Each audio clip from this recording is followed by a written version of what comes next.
নুন, ঝালের গুঁড়ো পরিমাণ মতন, জিরে মরিচ দিয়ে ভালো করে ওটা নেড়ে নিতে হবে, কারণ সবটা মিক্সড করে নিতে হবে। তারপরে কাজু বাদাম, কিশমিশ, নারকেল, বাদাম, তার উপরে দিয়ে দিল জিরে। এবার আমার আম্মি ভালো করে ওটা নেড়ে নিচ্ছে যাতে মিক্সড হয়ে যায় জিনিসটা।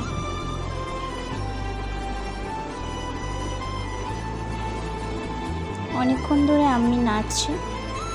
এরপর রেডি। তো এরপরে আম্মি প্লেটে সাজিয়ে দিচ্ছে। খুব ইজি ব্যাপার এটা। তো আমি একটু ট্রাই করলাম।